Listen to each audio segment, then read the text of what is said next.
5-gallon bucket worth over the course of like a month is the equivalent of you having like 2 or 3 2 cubic foot bags worth of material once you like break it down. Wow. So you think about that cost of.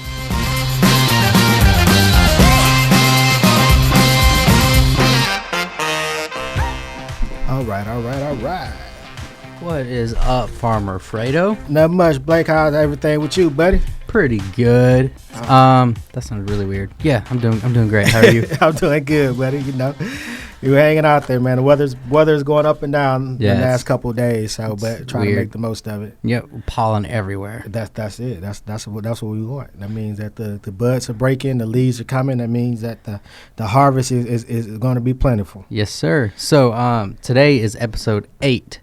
It is how to take care of your garden. All right. So we've talked a lot about putting the garden together, how to do it. So now it's all about how do we take care of it once it's together. Okay. So my first question for you is... Hold on before we go to the question. I got show and tell always. Okay. They kind of tie into. So I know today is all about like how to care for the garden and take care of it. And so one thing I encourage most people to do for their garden spaces is to create what I call a pollinator or a flower garden that's really attached to their garden spaces. Okay. And so that's basically having a habitat for your beneficial insects, as well as for your bees, as well as for your hummingbirds and things like that can also help with caring for your garden space. So with the season coming up, I just encourage most people to at least have some sunflowers growing, some marigolds growing, and like some zinnias growing, just to add a little bit of like color to the space. But the main thing is we're going to get deeper into the questions is I have a habitat that allows for nature to kind of also help with you caring for your raised garden boxes or your garden spaces. So cool. Again, zinnias, marigolds, sunflowers, those are some of my favorite flowers to kind of have. And I got a whole plethora of my pollinator garden. We kind of get deep into it as we jump forward. So show and tell, cool. Plant flowers, flower power. That's what we want. That's awesome. Yeah. So for the first question, what how would you build your soil based off of resources you already have? Okay, so 2 things that people have at home that they can utilize. So first and foremost, when we're talking about building our soil, we're talking about adding organic matter or improving the soil health. Okay. And so that happens through the addition of other amendments. And what people have at home that we might don't think about is our food waste. And so if we're able to capture our food waste in 5-gallon buckets, and then also save like our leaves when we rake them up, our grass clippings and things like that, we can build a nice, healthy, organic compost or soil mixture that you can use as an amendment for your raised garden box or for your in-ground planting, right? So just saving like your food scraps, put them into a 5-gallon bucket. We have like a whole do-it-yourself video that we'll probably do about how to build a compost bin that works, or a 5-gallon bucket to create like a worm composting bin, on and so forth. But then also, most cities or towns, they might have where they collect like the leaves or like the timber stuff that falls down into a pile. You could probably reach out to your city if you can collect that sort of stuff to add to it. And like we're at in Southwest Georgia, we're surrounded by dairy farms, chicken houses, cotton gin places. So a lot of those places, they have trash, right? And that trash breaks down and becomes like a nice fixture for composting that you can also add to like your mixture. So basically, like what I tell most people is like, look at what's around you. But then also, like when I first got started, I would work out things with like restaurants. So I would kind of like approach a restaurant and say, hey, what do you do with your food scrap? Do you like throw it away? Is it a possibility for me to collect this food scrap if I provide you with a 5-gallon bucket and I come pick it up every like Tuesday, Thursday on a consistent schedule, just as if I'm the trash man? And they would like leave buckets. So we would interchange buckets. Cool. And I would take that and create my own like compost mixture and my own worm composting bin. And then I would take that, what was broken down after I screened it, and added it to my community garden spaces, actually to my in-ground garden spots. So allowed for me to not have to pay the cost of like soil every season, And I was collecting, a restaurant can give you 5-gallon bucket worth over the course of like a month is the equivalent of you having like 2 or 3 2 cubic foot bags worth of material once you like break it down. Wow. So you think about that cost of working out that relationship, but you have to be consistent, right? So you can't like, oh yeah, I want to collect your trash, and then you take like 2 weeks off, but then all of a sudden in the back of their like restaurant, they got this pile of like food waste that's smelling up stuff, and you know, like the stray cats and dogs are kicking things. Well, we're in Southwest Georgia, so you got like deers, foxes, and raccoons coming in kicking over stuff.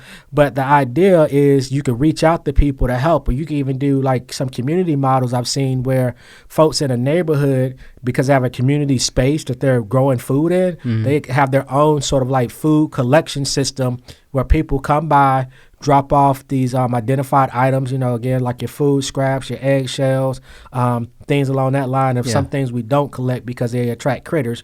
But they have their own composting system, and then over time they keep turning it. It breaks it down, and it adds to like this collective garden space. Cool. So it's just a unique way of how can community sustain community. And one simple way is like our leaves, our food scraps, and then also everybody has these nice pumpkin decorations that are around every you know, for like from Halloween to like Thanksgiving. A lot of places take those pumpkin leaves, those pumpkins, do a pumpkin smash, and you add that to like the food composting section and stuff like that as well. Cool. So how would you how do you go about, do you just stick it around your plants? Do you, when everything's harvested, do you just mix it in with the soil? How does that work? I do both. So the composting, so I do both, except for like tomato plants, squash plants, things that tend to have like a lot of seeds. I don't really like mix that in right away. But like my lettuce, my broccoli, my cabbages, my collards, I pretty much just mow those down after the service course, and then I till it back into the soil. Cool. But then some things I do what I call like furrows, and I mend it as I'm planting it. So it's like I dig a hole, put like a little scoop of that compost directly where I have my new plant about to go. Then I just kind of cover it up. And in some cases, like I will just, if I have like a lot of compost and I'm doing an in-ground session in my 30 by 30 or 40 by 50 plot, I just sprinkle the compost over the top layer of it, and then just kind of just work it in as I'm like just getting the soil and stuff ready. And then sometimes if I'm in a lazy man farming mode, I just put like a good 1 inch or 2 inch thick of compost, like in a 24 inch, 18 inches to 24 inch wide bed.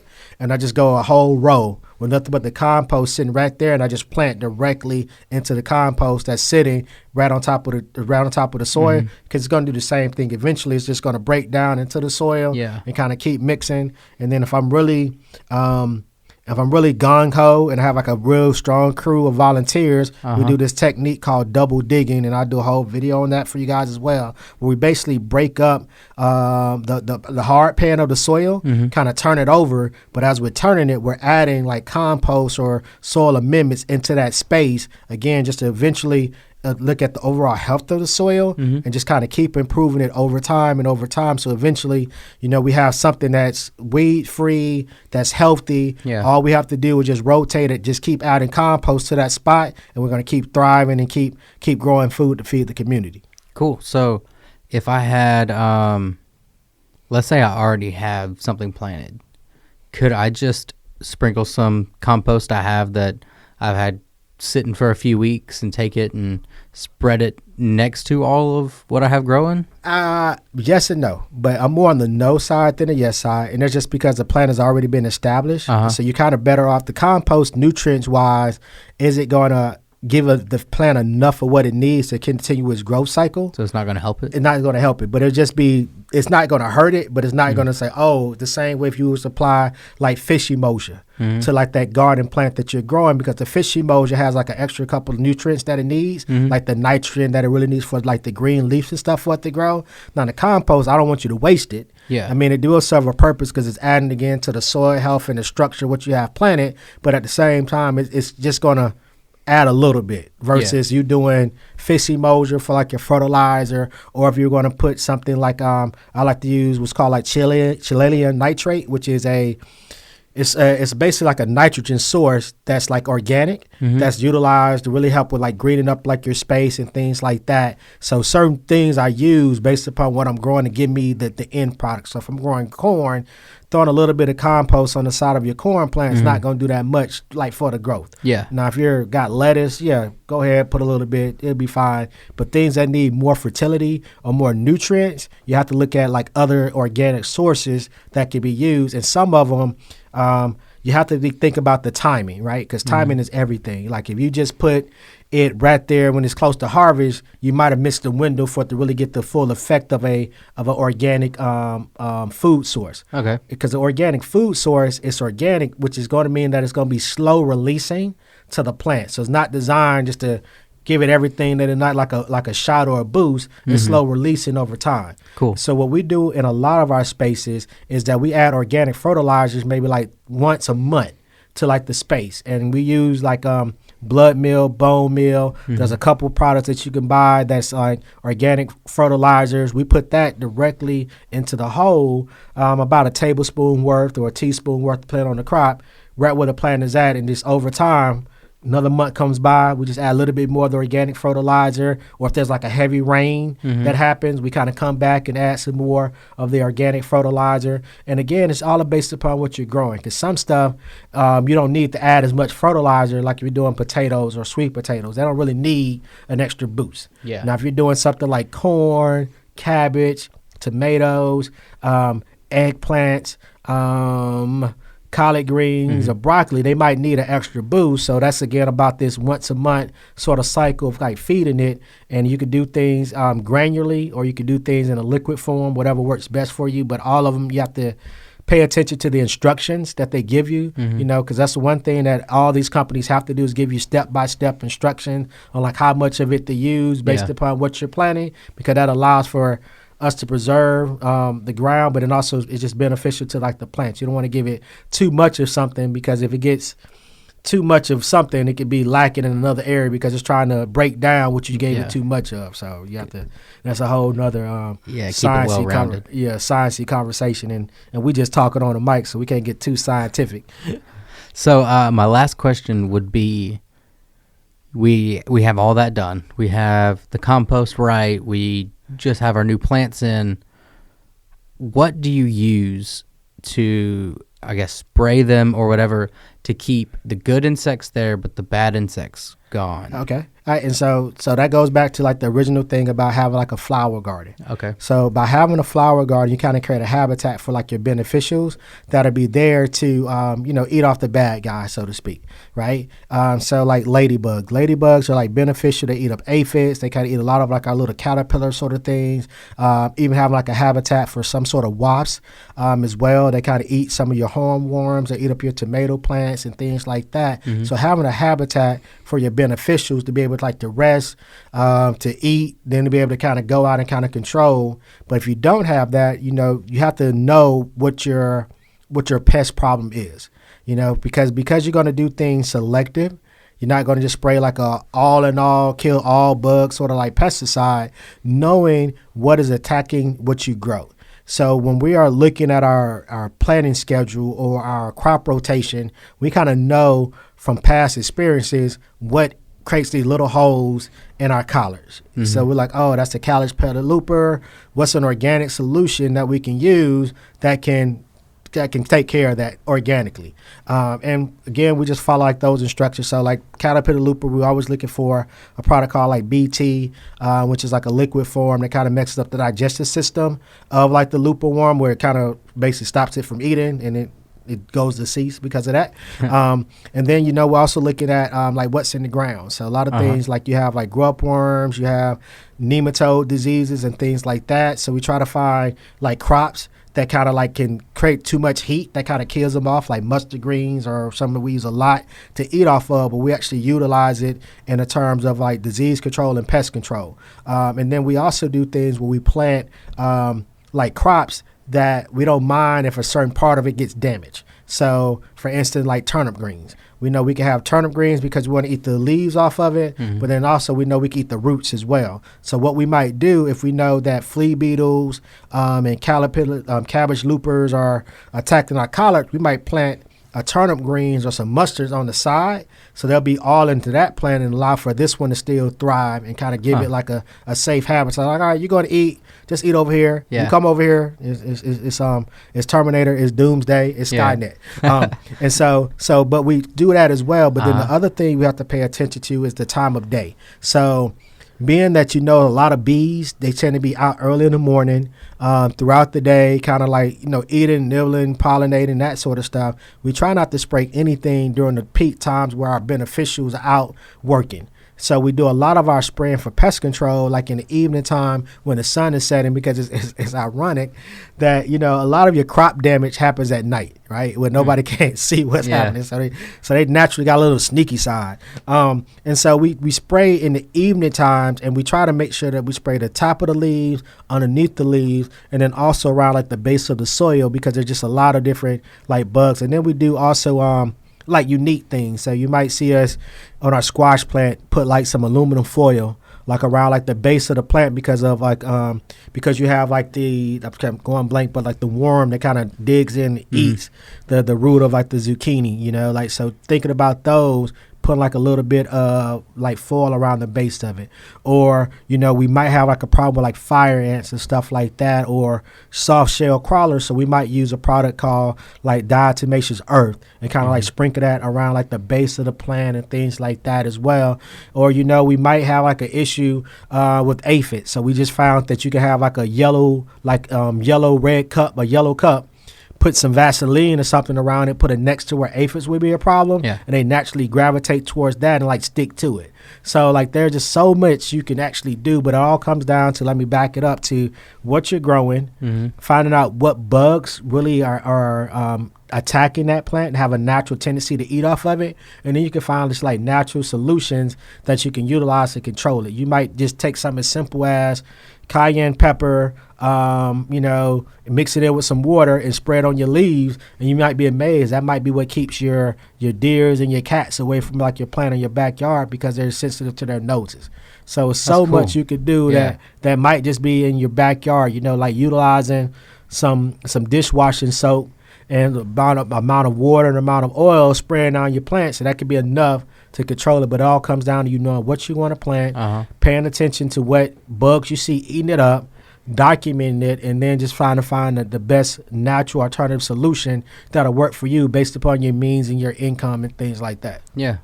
Well, sweet. That was very informative. I'm gonna have to go back and listen to this a couple times. Yeah, we won't have to. What we like to say, Google it. So this is a Google episode. So we might drop a little bit of nuggets. So hopefully you kept up with us. But the main thing is find out, like I always say, find out what you like to eat. Then you can always find out what are the natural like pests that kind of deal with it. And then another thing that we offer, and I should have brought that in here. We have like a little like cheat sheet guide that we provide to people that are beginning farmers that come to our workshops. That we give them like a guide where they can kind of look at a picture of the bug they feel is like eating their plant, and it gives them like natural solutions on what they can do to control that for pest we like to call it pest management system. So you want to develop a pest management system that's like integrated to kind of work with your beneficials. And then the last thing I always close with, another way to really control like your bug pressure is through your crop rotation. So you don't want to plant, if you can, the same variety in the same space every year, because that's just going to make it easier to kind of find, where the buffet is at. Yeah. So what we do at our garden plots or even in our raised garden boxes is that we try to rotate on a 3-year sort of cycle. That's a whole nother conversation about crop rotation. But we try to spread out.